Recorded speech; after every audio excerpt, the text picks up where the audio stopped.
Bonjour à tous. Annonce de Castex et Véran, philosophie générale de ces annonces et surtout riposte des nouvelles toutes fraîches de l'Union sacrée.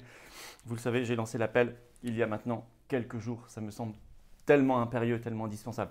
Je vous donne des infos en deuxième partie de vidéo là-dessus. Euh, Évidemment, on reste dans la même logique. Je vais y revenir, fuite en avant commerciale pour servir les intérêts des grands labos, domestication et dressage, même si on sent qu'ils se retiennent. Il y a des choses qu'ils ne peuvent pas faire parce qu'il y a une résistance. On va y revenir. Bref, ça nécessite évidemment l'union sacrée, ça nécessite évidemment une riposte extrêmement solide, extrêmement tenace, extrêmement unie, extrêmement intelligente et sérieuse. À ce sujet, n'oubliez pas la grande pétition nationale pour soutenir l'union sacrée. Vous avez votre part à faire, à prendre dans l'union sacrée. La pétition nationale, son lien est sous la vidéo en description. Il faut la signer, il faut la partager, la relayer absolument partout. Ça nous concerne tous, c'est l'affaire de tous, l'union sacrée. Par ailleurs, abonnez-vous à cette chaîne YouTube, 300 000 abonnés, hop, on grimpe, on grimpe, on grimpe, on y est très bientôt, un peu plus de 10 000 abonnés et on est à 300 000, un clic, une seconde, vous êtes abonné et ça donne de la visibilité mécanique à toutes ces vidéos. Merci d'avance, je compte sur vous. Je vous attends ce vendredi 31 décembre, 16h, place Pierre-Laroque devant le ministère de la Santé. Maître Divisio sera là, très importante réunion. On ne laisse pas faire et puis ce sera à quelques heures du réveillon, donc ça va être en même temps très sympa avec des surprises. Vous imaginez très bien. En tout cas, je compte sur vous. Et bien sûr, vous avez réservé tous le samedi 8 janvier. Organisez des covoiturages, venez de toute la France, de partout, mais peut-être même de l'étranger si vous pouvez. Très très important. Rendez-vous 14h le 8 janvier, place du Palais Royal à Paris pour le cortège national. Alors là, je vous donne des infos. Sachant que l'Union sacrée dépasse le 8 janvier. Mais le 8 janvier est un point d'orgue extrêmement important. On sent une mobilisation qui sera plus forte que le 17 juillet, pour ceux qui étaient là le 17. C'est les retours de terrain qu'on a, voire beaucoup plus forte. Donc c'est à nous, à vous, de la conforter. On peut conforter tout ça en venant aux Patriotes. On doit même conforter tout ça en venant aux Patriotes, en participant à cette dynamique patriotique humaine. Belle dynamique, très belle dynamique. Ensemble, premier mouvement souverainiste de France et de loin, c'est la carte orange de résistants. C'est la vôtre demain. Ou vous pouvez la reprendre parce que l'adhésion est annuelle. Je vous incite à le faire. On n'a pas un centime de l'État ni des banques. On a toute l'oligarchie, toute l'opposition contre nous aussi, toute la Macronie. Donc le lien pour adhérer ou reprendre votre adhésion annuelle aux Patriotes, c'est le même lien. Il est sous la vidéo en description. Il est également en commentaire épinglé. Il est également en fin de vidéo, là ou là, en cliquant directement sur l'écran. Vous avez l'embarras du choix. Sous la vidéo en description, un autre lien pour faire un don de soutien aux Patriotes, à toutes nos actions qui coûtent très cher. On n'a que ça comme soutien. Sachant qu'adhésion, réadhésion et don, c'est défiscalisé aux 2/3 pour vous. Donc je vous attends également. Bravo aux donateurs, bravo à ceux qui reprennent leur adhésion annuelle. Bienvenue 1000 fois à ceux qui vont nous rejoindre maintenant ou dans quelques minutes. Pensez-y. Alors, oui, c'était le 27 décembre, bien sûr, ce 27 décembre, conférence de presse de Premier ministre Castex et du ministre de la Santé Véran, qui suivait en fait donc d'abord un conseil de défense sanitaire, puis un conseil des ministres, pour présenter un projet de loi qui a été adopté en conseil des ministres, qui doit passer maintenant devant l'Assemblée, le Sénat, être validé par le Conseil constitutionnel, etc. Alors d'abord, on est toujours dans la même fuite en avant, très commerciale, on sent qu'il faut servir les intérêts des grands labos, ça c'était absolument évident, c'est même de plus en plus évident, et dans le dressage, la domestication par les injonctions, les contre-injonctions, les mesures débiles, grotesques, stupides qui participent du dressage de la population. On vous vide le cerveau pour que vous soyez simplement habitués à répondre aux stimuli et à obéir. Mais on sent quand même que, comme il y a une résistance, comme il y a quand même pas mal de cerveaux qui se sont réveillés, pas mal de doutes qui s'est immiscé, ils se retiennent. Ils ne sont pas allés sur le confinement. Pas de confinement, il n'y a pas de confinement non plus des non-vaccinés, il n'y a pas de couvre-feu. Alors que la rumeur, je vous en ai parlé hier en vidéo, courez, mais attention, on va être vigilant. Il n'y a pas la vaccination obligatoire, etc. etc. Toutes choses qu'on voit dans d'autres pays environnants. Non. Donc c'est très important. Très important la résistance, très très important. On voit l'effondrement du Conseil d'État, j'y reviens puisque le Conseil d'État a déjà donné son avis sur ce nouveau projet de loi et c'est effarant de soumission et de trahison. Alors d'abord, on va rentrer un peu dans le détail, concret, très concret. Tout ça, les décisions sont prises en Conseil de défense sanitaire. Je ne laisse jamais passer ça, ça veut dire que c'est couvert 50 ans normalement par le secret défense. Personne n'en parle, très peu. Les journalistes ne se posent jamais de questions là-dessus, ça n'a aucune justification possible, c'est un pur scandale. On peut lever le secret défense, c'est une décision du Premier ministre. Nous devons, citoyens, toujours en parler, informer nos compatriotes qui ne le savent pas, tout ça, qui entendent parler de conseil de défense sanitaire, ils pensent que c'est normal, ça n'est pas normal. Et ça, il ne faut jamais lâcher. 2, les annonces. D'abord, ce qui n'est pas dit. Les mots pas dits sont parfois plus importants que ce qui est dit. Le mot traitement prononcé 0 fois. 0 fois. La situation réelle de l'hôpital, les personnels suspendus honteusement depuis le 15 septembre qu'il faut réintégrer d'urgence, les lits fermés, 5700 en 2020, etc., en pleine pandémie, rien, pas un mot. Ça c'est très important, cette absence, parce que c'est structurant pour cette affaire. 2. La philosophie de Castex. Je reprends les termes qu'il a utilisés ce 27 décembre. Je le cite. Faire peser la contrainte sur les non-vaccinés. Ce qui est un principe moralement immonde, politiquement inacceptable quand on est à la tête d'un gouvernement dans un pays. On ne divise pas son peuple comme ça, on ne crée pas des boucs émissaires. Ça n'existe pas normalement. Là, c'est assumé. Par ailleurs, j'en appelle à l'intelligence de chacun. Il y a un problème sur la définition de ce qu'est un non-vacciné. Bien sûr, c'est des gens qui en sont à 0 dose, comme moi, ou 6 millions d'autres, c'est ça. Mais ce n'est pas que ça. Puisque maintenant, ils ont annoncé hier que chaque dose serait séparée de 3 mois. Et Véran a ajouté, je le cite, la 4e dose est une possibilité. Donc ça veut dire que si vous n'êtes plus à jour de vos doses, et ça va très vite, ça dure 3 mois, vous êtes reconsidéré, rebasculé dans les non-vaccinés. Donc quand Castex dit faire peser la contrainte sur les non-vaccinés, c'est potentiellement sur tout le monde, à 3 mois près. D'ailleurs, écoutez bien ce qu'a dit Castex hier, je l'ai noté. Il a fustigé les non-vaccinés en disant « Les hôpitaux sont remplis de gens, je le cite, qui ne sont pas vaccinés ou qui n'ont pas une couverture vaccinale complète. » Le « ou » est très important. Ça veut dire que là, il fustige les gens qui sont par exemple vaccinés 2 fois. Dans 2 mois, il vaccinera les 3 fois parce qu'ils ne le sont pas 4 fois, etc. Et il les amalgame en disant ils sont tous, voilà, ça veut dire non vaccinés. Vous voyez comment vous bidouillez des statistiques. Exactement comme ça. Ça, c'est la philosophie générale dans les annonces. 2 annonces. Bon, bien sûr, il confirme la transformation du pass sanitaire en pass vaccinal à partir du 15 janvier. On se bat contre ça, hein, vous le savez.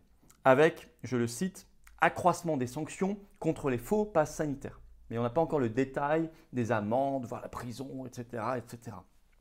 Là, je dis simplement aux policiers, aux gendarmes, aux forces de l'ordre chargées de faire respecter ça, vous n'êtes pas obligé de mettre du zèle sur ça.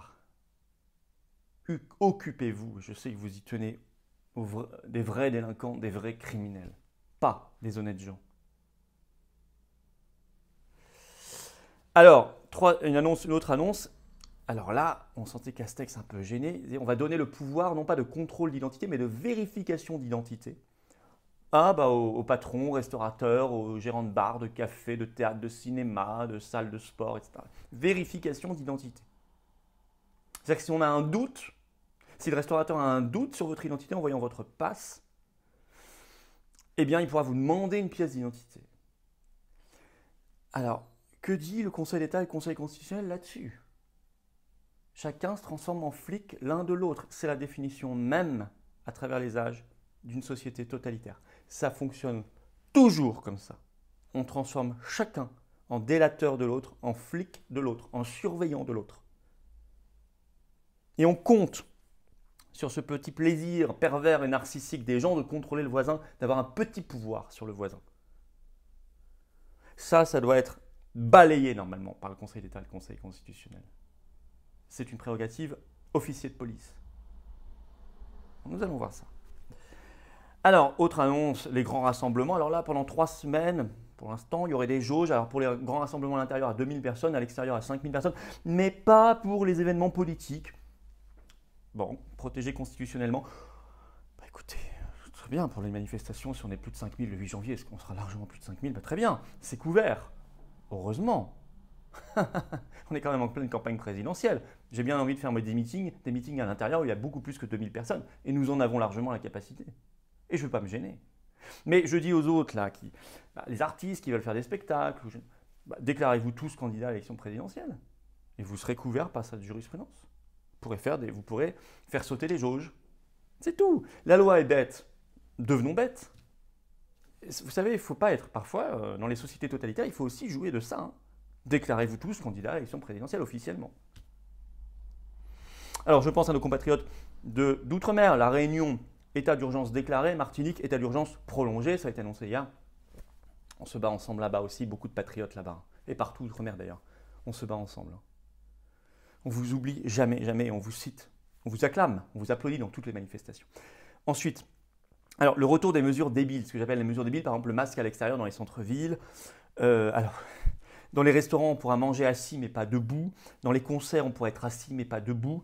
Pourtant, les salles de spectacle et les restaurants sont tous des lieux soumis à passe sanitaire. Ça démontre le fait d'instaurer ces mesures débiles qui rappellent le début de la crise Covid.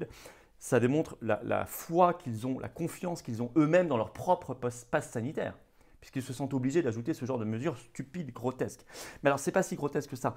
Bien sûr, c'est grotesque comme ça, parce que c'est grotesque en soi, mais ça n'est pas que ça. Vous savez, ce que je disais en début de vidéo, donner des ordres stupides aux gens, c'est aussi un moyen de les dresser, comme on dresse un chien, de les domestiquer. Pour que les gens n'y comprennent plus rien, ils ne savent même plus pourquoi ils obéissent, ils ne savent même plus la rationalité de tout ça, donc ils ne se posent plus de questions, donc ils sont conditionnés juste à obéir. Ayez bien ça en tête. Annonce d'un nouveau conseil de défense sanitaire pour réévaluer tout ça le 5 janvier. On sera donc extrêmement mobilisés, puisque là on a évité confinement, vaccination obligatoire, couvre-feu, confinement des non-vaccinés, etc. Attention au 5 janvier. Alors j'en viens quand même au contre-pouvoir. Le Conseil d'État a déjà donné son avis le 27 décembre sur ce projet de loi. Il valide tout. Pourtant, son avis est long, hein, tout. C'est un effondrement de ce Conseil d'État, une poursuite de l'effondrement, qui est une serpillière du pouvoir, qui ne sert donc à rien. Il faut arrêter, il faut le fermer complètement comme il est aujourd'hui. Il faudra le remplacer parce qu'il faut des vrais contre-pouvoirs par une instance avec des personnalités connues pour la défense des libertés publiques. Il n'y aura que ça à faire. Il faudra couper le lien cordon ombilical avec l'exécutif, comme il faudra transformer le Conseil constitutionnel en aréopage de citoyens tirés au sort, qui tourneront à chaque loi, aidés par des constitutionnalistes. Comme il faut donner le RIC au peuple, le référendum d'initiative citoyenne sur tout sujet, pour qu'il soit à la fois pouvoir et contre-pouvoir, notre peuple de France. Là, je cite le Conseil d'État. Le 20 juillet, le Conseil d'État disait à l'époque sur l'extension du pass sanitaire au restaurant, l'application du pass sanitaire, je le cite le 20 juillet, ne peut pas être justifiée par l'obligation qui consisterait à inciter les personnes concernées à se faire vacciner. Donc à l'époque, le 20 juillet, le Conseil d'État dit attention, vous n'avez pas le droit d'avoir une mesure détournée pour obliger les gens à se faire vacciner. Le 27 décembre, il dit exactement l'inverse. Il dit le pass vaccinal contribue à l'objectif énoncé précédemment de limiter le risque de voir la personne développer la maladie, y compris une forme sévère de celle-ci, c'est-à-dire qu'il reprend les arguments traditionnels sur la vaccination. Donc il dit exactement, à 5 mois d'écart, exactement l'inverse. Donc il n'a pas de fil directeur, donc il n'a pas de principe, donc il n'est là que pour s'adapter aux desiderata de l'exécutif, donc il ne sert à rien. C'est QFD. On va voir ce que dira le Conseil constitutionnel. J'en appelle aux restaurateurs, enfin eux également, gérants de bars, de cafés, de cinéma, de salles de sport, etc. Écoutez, ils sont en train de vous manger. Ils sont en train complètement de vous manger. Qui va vouloir aller au restaurant dans ces conditions? Vous allez vous transformer en flic, on n'aura plus envie de vous voir parce qu'on n'aime pas, on n'aime pas le mélange des genres, etc. Vous allez vous dégoûter vous-même de votre propre métier. Entrez en résistance, venez aux manifs, fédérez-vous entre vous, entrez dans l'union sacrée. Tous en même temps fermés, faites des opérations ville morte, il y a plein de choses à faire, des choses qui ont été faites, des choses qui sont faites aussi à l'étranger. C'est à vous de vous prendre en main aussi, on ne peut pas tout faire à votre place. Mais je vous le dis très solennellement, là je crois que vous avez compris, ils vont vous dévorer. Ils vous remplaceront par les chaînes ou la vente à distance des copains et des transnationales. Et vous le savez. Et c'est aussi un art de vivre à la française qui disparaît en même temps, une culture. Les contre-pouvoirs, j'en ai parlé, j'ai parlé de réformes très concrètes. Sur l'union sacrée, quelques informations. Nous passons notre temps en ce moment. Alors, on a envoyé les courriers, ils sont en train d'être lus. Hein, ils ont été reçus, ils sont reçus aujourd'hui, donc ça, c'est bon. Donc, on n'est pas aux pièces parce que les choses sont en train d'être reçues. Mais j'ai aussi passé beaucoup de coups de fil, des textos, et chacun travaille. Donc, Nicolas Dupont-Aignan, je l'ai eu au téléphone, il m'a confirmé présent ou représenté. Bon, ça, c'est certain, le 8 janvier. J'ai des contacts très encourageants avec plusieurs équipes de campagne. Par respect, tant qu'il n'y a rien de précis, etc., je ne donne pas de nom. Mais ce que je vous dis est la stricte vérité, vous pourrez en avoir confirmation dans les jours qui viennent. Des contacts très encourageants avec plusieurs équipes de candidats, au-delà de Nicolas Dupont-Aignan. Jean-Frédéric Poisson m'avait spontanément appelé avant même la lettre. Il en est. Pareil pour Charles-Henri Gallois, président de Génération Frexit, qui sera là. Pareil pour Jacqueline Moureau. Contact positif avec Pierre-Yves Rougiron, le Cercle Aristote, lui, il sera là, le Cercle sera représenté. Nous avons également des personnes qui m'ont contacté pour venir faire des témoignages d'effets secondaires. Un syndicat qui vient de se créer de restaurateurs résistants sera là, avec Christophe Chira qui prendra la parole, qui l'a créé. Voilà, les avancées pas à pas. Je conforte sur les équipes de campagne. D'autres candidats, soit un peu précipitamment, ont rejeté tout de suite dans une vidéo les choses. Il faut revenir sur cette décision. Il ne faut pas prendre de décision dans la précipitation. Il faut étudier sereinement. Il faut être là. On peut changer d'avis, ce n'est pas un souci pour moi, tant qu'on est là. D'autres, je n'ai pas de nouvelles, j'arrive pas à les joindre. Ils le savent, j'ai envoyé des textos où j'ai essayé d'appeler, recontactez-moi. Et tous les autres, dans le milieu de la culture, la sécurité civile, partout, on travaille, on avance, on a encore du temps. Et je compte sur vous pour être là le 8 janvier, 14h, place du Palais Royal, Paris, comme ce 31 décembre, 16h, place Pierre-Laroque. Évidemment, il faut être là. Et d'ailleurs, soutenir l'Union Sacrée par une pétition nationale, le lien se trouve sous la vidéo en description. Abonnez-vous à cette chaîne YouTube, 300 000 abonnés, c'est l'objectif avant les 400 000, etc. Un clic, vous êtes abonné. Merci d'avance, faites-le maintenant et venez aux Patriotes, venez, venez, venez. Je ne peux que vous le dire et vous le redire, on n'y arrivera qu'ensemble. Cette carte orange, c'est la libération, si on travaille ensemble. Et on est très très nombreux, des dizaines de milliers déjà. Alors le lien pour adhérer et défendre nos belles valeurs, notre beau pays, l'avenir, tout simplement. Le lien pour adhérer ou reprendre votre adhésion annuelle aux Patriotes se trouve sous la vidéo en description. Il se trouve également en commentaire épinglé. Il se trouve ici, regardez, en cliquant directement sur l'écran. Sous la vidéo en description, un autre lien pour faire un don de soutien aux Patriotes, sachant que comme les adhésions et les réadhésions, les dons sont défiscalisés aux 2/3 pour vous. Dons pour soutenir, financer tout ce qu'on fait qui coûte très très cher, notamment le 8 janvier, alors qu'on n'a pas un centime de l'État ni des banques. Donc bravo aux donateurs, bravo aux réadhérents, bienvenue aux nouveaux adhérents patriotes. Vive la France!